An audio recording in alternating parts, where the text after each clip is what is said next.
Jada lies blooded in a jail cell, her swollen face a map of bruises from deputies who sneered Granny as they pummeled her. Hours ago, she was just another homeless woman, invisible to the world. Now, her cold eyes gleam with a sniper's focus, counting guard rotations in silence. They think they've crushed her, but they've only awakened a killer forged in war, a soldier discarded by the country she bled for. This beating isn't her end, it's their beginning. The Arizona sun blazes down, turning the cracked pavement into a griddle. Jada had been behind a gas station, fingers sifting through trash with the patience of a survivor. The tattered army surplus coat draped over her shoulders conceals the scars that mark her past.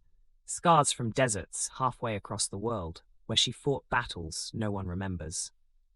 A low rumble cuts through the stifling air. A truck pulls into the lot, gravel crunching under thick tires. Doors creak open and boots land heavy. Jada doesn't look up. She doesn't need to. Years of instinct map the movement without her eyes. A badge gleams in her peripheral vision. Well, well, a voice drawls. Look what we got here. Ain't this pitiful? Sheriff Jonas Rourke steps into view, a broad-shouldered man with the kind of confidence that comes from knowing no one holds him accountable. Mirrored sunglasses hide his eyes, but Jada already knows what's behind them. Cruelty masked as authority. Two deputies flank him, their grins sharp. One is a wiry man with a thin mustache. The other is built like a bull, his thick arms crossed over a vest straining at the seams. "What you diggin' for, Grandma?" the wiry deputy sneers. "Ain't no social security checks in there." Jada straightens slowly, her bones creaking, her 6-foot frame unfolding. She meets Rourke's mirrored lenses, face blank. Silence is her shield. It always has been. "What's the matter? Cat got your tongue?" Rourke taunts. The wiry deputy eyes the plastic bag in Jada's hand, then nods to his partner. "What's she hiding, you think?" Before she can react, the bull of a man grabs her wrist, wrenching the bag from her grip. Out spills a half-eaten sandwich and a weathered photograph. It flutters to the ground, landing face up in the dirt. A young black woman with a radiant smile, arm wrapped around a younger Jada in uniform. Miriam. Gone for over 20 years now, lost to a hit and run in a city that never cared to solve it. Rourke picks up the photo, squinting.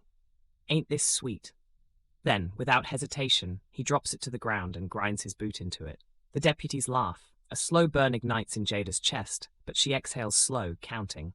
1, 2, 3. "Get her against the wall," Rourke orders. Rough hands shove her into the gas station's brick exterior. The wiry deputy drives a knee into her thigh. Pain blooms, but she absorbs it, filing the hurt away.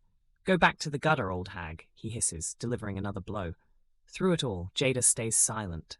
She memorizes their rhythms, their weaknesses. The bull favors his right. The wiry one's balance is sloppy. The baton comes next, jabbing into her ribs. 4, 5, 6, then the punches, a fist to her stomach, a boot to her shin, a blow to her jaw that fills her mouth with the iron taste of blood. 7, 8, 9. Finally, Rourke wipes the sweat from his brow. Enough fun. He reaches into his pocket, pulling out a baggie of white powder, tosses it onto the ground near her feet. Well, well, what do we have here?" His smirk is wide, teeth yellowed from cheap cigars. "Looks like we got ourselves a druggie." The wiry deputy cuffs her, wrenching her arms back so hard her shoulder protests. "You're under arrest for possession," Rourke says, voice thick with mockery, "and resisting if you so much as blink wrong." They haul her into the back of the patrol SUV, the heat inside suffocating. Rourke leans through the open window. "You're gonna wish you stayed wherever you crawled out from," he says. Then the SUV peels out. But they don't take her to the station. 5 miles out of town, the road turns to dirt. Pine trees stretch high, their branches swallowing the last bits of daylight. The SUV stops in a clearing. The doors open. "Time for some real justice," Rourke says. They drag her out. Another blow to the ribs. A kick to her knee that buckles her leg. The wiry one presses the barrel of his gun against her temple. The word they spit at her isn't new. The venom behind it isn't new either. Jada doesn't react. She waits. She catalogued every mistake they made. The wiry one stepped too close. His boot brushed her coat. Inside the lining of that coat, tucked away where no one thought to check, is a thin strip of metal. a remnant of her old life, a lockpick. The moment their backs turn, she works the cuffs. Click. The metal gives. They don't notice when she moves. Then she's running, disappearing into the trees. Gunshots crack behind her. Bullets clip branches. The deputies crash through the underbrush, but they don't move like she does. They don't have her training. Jada weaves through the woods, lungs burning, her feet light and fast over the damp earth. Shadows stretch long in the moonlight. They don't know these trees the way she does. They don't understand how the land breathes beneath them. They don't feel the shift in the wind, the way the world warns her before danger arrives. She moves like a ghost, silent, unseen.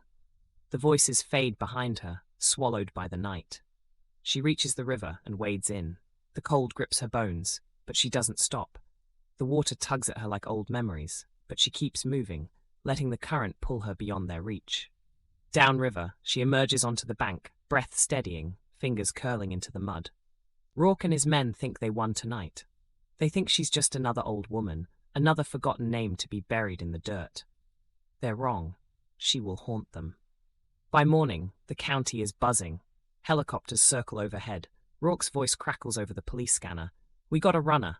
Dangerous black fugitive, armed and aggressive. They've painted her as the villain. She lets them.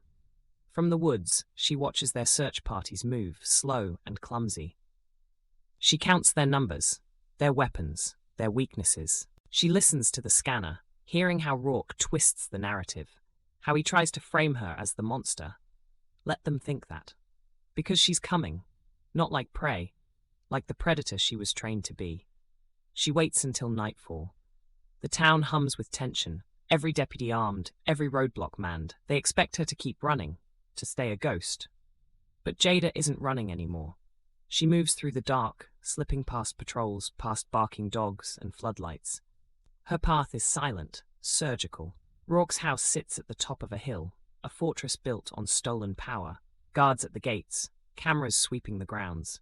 He thinks he's safe. He thinks he owns this town, owns the people in it. Jada moves like the night itself, one guard down, then another. She leaves no sound, no trace. Inside, Rourke is laughing, his boots kicked up on the desk, a half-empty bottle of whiskey beside him. He doesn't hear her enter. Doesn't feel her presence until she's behind him, until the cold press of steel kisses the base of his skull. He freezes. Hello, Rourke. His breath catches. He knows that voice, knows the weight of the past pressing down on him now. You should be dead, he whispers. Jada smiles. You first. She moves with precision, quick, efficient. A knee in his spine, his wrist wrenched back, his gun stripped from him before he can think to fight. He struggles, but she's faster, stronger. His cheek slams against the desk. He wheezes, the stink of whiskey and sweat rolling off him. Please. Jada leans in. You begged last time too. He stills. His heartbeat pounds beneath her grip. Memories flash across his face, memories he thought were long buried. She twists the knife deeper, not in his flesh, not yet, but in his fear. How many lives have you stolen, Rourke? Silence. She yanks him up by the collar, slamming him against the wall. The picture frames rattle. His lip splits. How many families have you torn apart, she demands. He chokes on his own breath. You don't understand. Jada scoffs. I understand plenty. She presses the barrel of the gun against his temple, her grip steady. You hunted me like an animal, branded me a monster. But let's be clear about one thing. She drags him toward the back door, forces him outside, into the night, into the dirt. His knees hit the ground, dust billowing in the dim moonlight. The town is watching, she knows it. The shadows in the distance, the whispers threading through the night. They're afraid of Rourke, they always have been. But not anymore. You are not a king, she tells him. You're a parasite. His chest rises and falls, erratic, desperate. You don't have to do this. Jada tilts her head. No, I don't. She lowers the gun, steps back, a beat of silence. Then she turns away, exhales, relief pouring off him in waves. He thinks he's won. He thinks he's safe. That's when the shot rings out. Not from her gun, from the dark. Rourke's body jerks. His breath catches. He crumples, lifeless, into the dirt. Jada doesn't flinch. She knew the town was watching, and she knew deep down that fear had its limits.